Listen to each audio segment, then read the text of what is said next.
बताइए कि आपका इंटेलिजेंस कहाँ था, आपका सीआईडी कहाँ था, आपकी पुलिस प्रशासन कहाँ थी जब आप ये कह रहे हैं कि अंदेशा था कि कुछ लोग ऊंच नीच करेगा। और ऊंच नीच कैसे हो जाएगा? ये दंगा किसी ने कराया तो किसी ने दंगा को होने दिया, किसी ने दंगा कराया तो किसी ने दंगा पर आंख बंद कर लिया। अब बताइए कि बिहार के मुख्यमंत्री जी को गृह जिला जाने का समय नहीं मिल पाया। एक नेता बिहार का लालू यादव थे जिसने दंगा की स्थिति बनते हुए लालकृष्ण आडवाणी को मंच से गिरफ्तार कराया और दंगा रुकवाने का काम किया। और दूसरा कि उन्हीं का पुत्र तेजस्वी यादव जब बिहार जल रहा था तो आप अपने घर में बैठ के झुनझुन्ना बजा रहे थे। आपके सरकार के सबसे बड़े सहयोगी दल राष्ट्रीय जनता दल के प्रमुख लीडर पूरे 5 दिन लापता रहते हैं। किसी ने ऊंच नीच किया, दाएं बाएं किया, आगे पीछे किया, ये मुख्यमंत्री जी कह रहे हैं कि कुछ लोगों ने दाएं बाएं किया। तो जब आप जानते थे कि दाएं बाएं किया जा रहा है तो आप कर क्या रहे थे? नमस्ते, नाम मेरा आदित्य है और आप द पंचायत देख रहे हैं। वीडियो शुरू करने से पहले आपसे एक अपील रहेगी, वीडियो को अंतिम तक देखिएगा और चैनल पर नए हैं तो चैनल को सब्सक्राइब भी कर लीजिएगा और साथ ही साथ फेसबुक पे वीडियो को शेयर भी कीजिएगा, कमेंट्स भी कीजिएगा और अपनी प्रतिक्रिया कमेंट्स बॉक्स में छोड़ते जाइएगा। तो आइए अब बातचीत करते हैं सीधे। बिहार के 2 जिलों में जिस तरीके से 31 मार्च को दंगा फसाद हुआ उसको लेकर बिहार की राजनीति अभी भी गरमाई हुई है। आज जो भाजपा के नेता प्रतिपक्ष विजय कुमार सिन्हा अपने दल बल के साथ बिहार शरीफ पहुंचे हुए थे। एक आदमी की उससे मृत्यु हो गई है जुलूस में, उनके परिवार वालों से मिलने के लिए पहुंचे हुए थे, लेकिन ठीक उससे पहले ही उनको रोक लिया गया, परिवार वालों से नहीं मिलने दिया गया शायद, जब कुछ देर पहले का ये रिपोर्ट है। तो इस मुद्दे पर हम बातचीत करेंगे।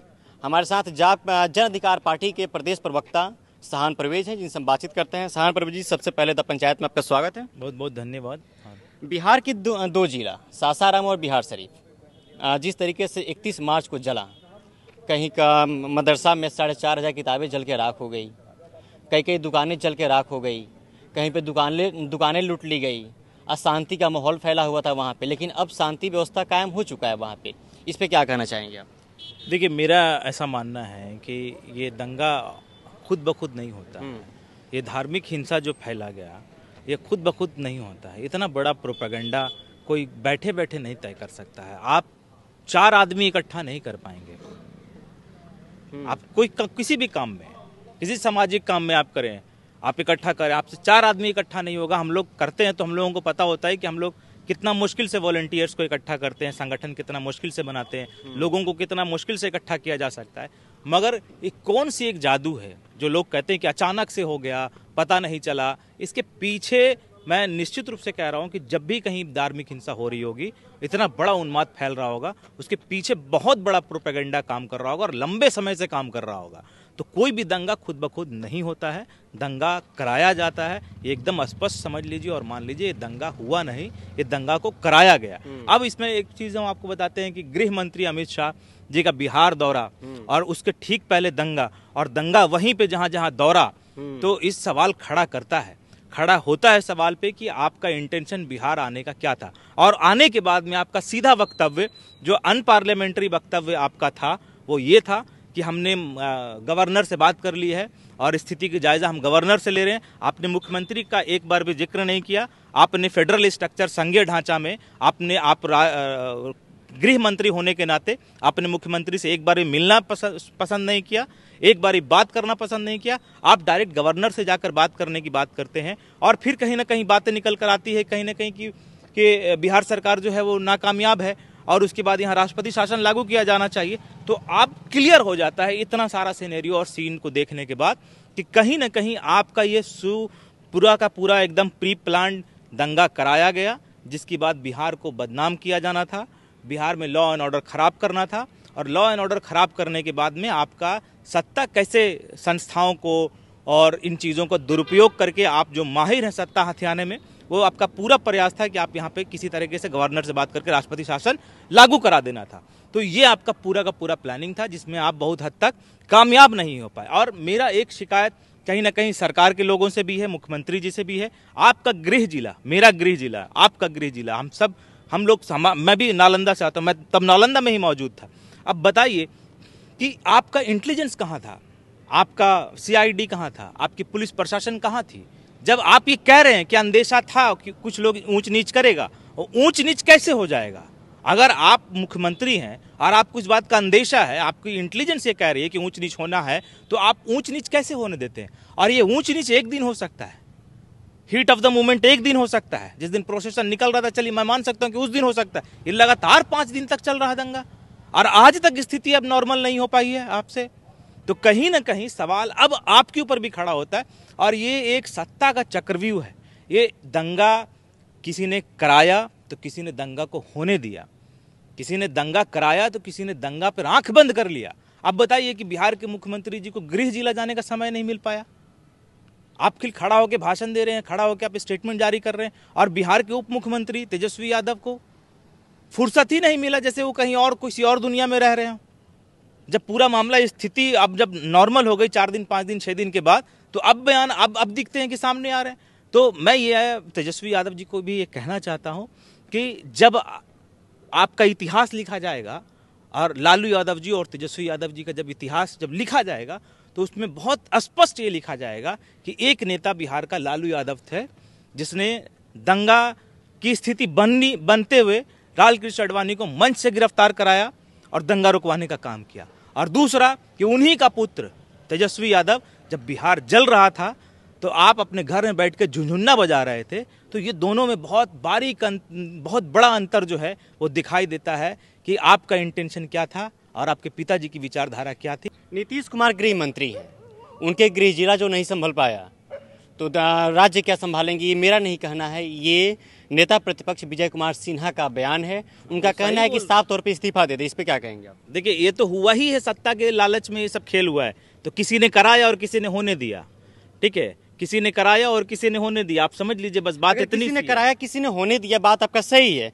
अगर नीतीश कुमार को पहले से पता था कि बीजेपी खेला कर सकती है, तो पहले से वहां पे प्रशासन तैनात क्यों नहीं की ज्यादा भारी संख्या में? मैंने यही बात तो कहा कि नीतीश कुमार जी ने कहा, और उनका इंटेलिजेंस ये कह रहा था कि कहीं ना कहीं आशंका है कि ऐसा हो सकता है। तो जब आशंका है कि ऐसा हो सकता है, तो आप कर क्या रहे थे, और फिर हो कैसे गया? जिसने किया वो तो उसके ऊपर कार्रवाई तो करनी है, मगर ऐसा हो कैसे गया, इसका ऊपर भी तो जवाबदेही आपकी तय होगी। और आपके सरकार के सबसे बड़े सहयोगी दल राष्ट्रीय जनता दल के प्रमुख लीडर पूरे 5 दिन लापता रहते हैं, पूरे 5 दिन लापता रहते। तो सवाल आज इस पे होगा कि क्या मुसलमानों की सुरक्षा की जिम्मेदारी आपकी नहीं है?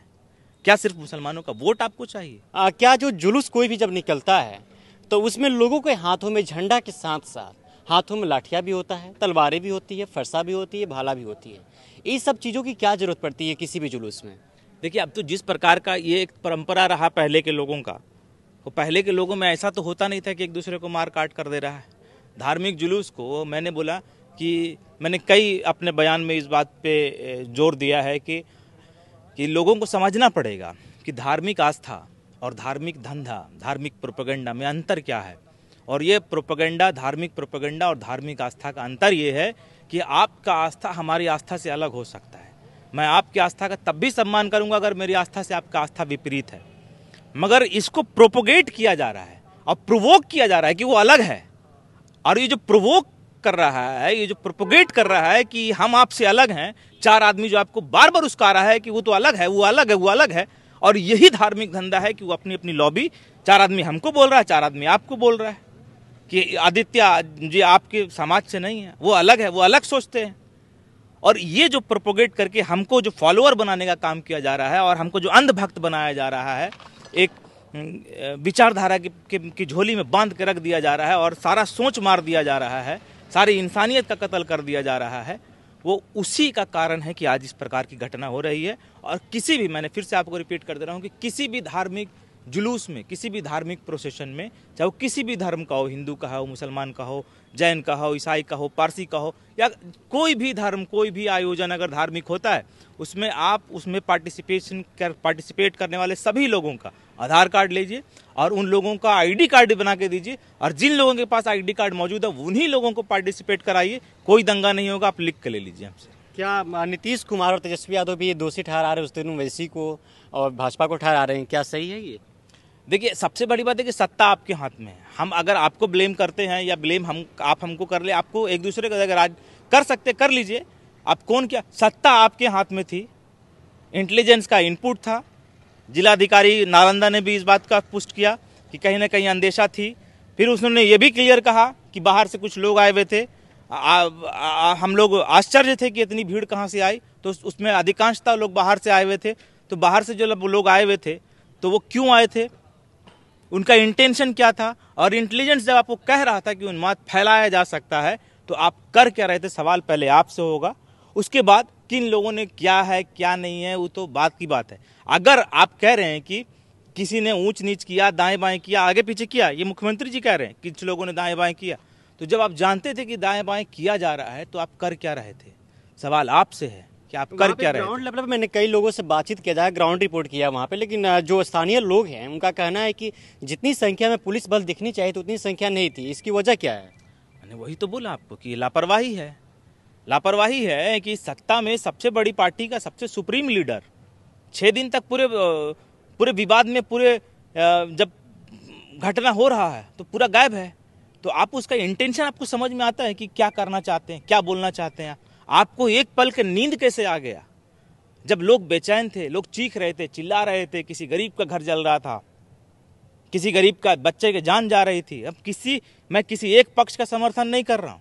मैंने कहा कि उसमें हिंदू भी मरा, उसमें मुसलमान भी मरा, तो दोनों की जान की जिम्मेदारी ये सरकार की थी।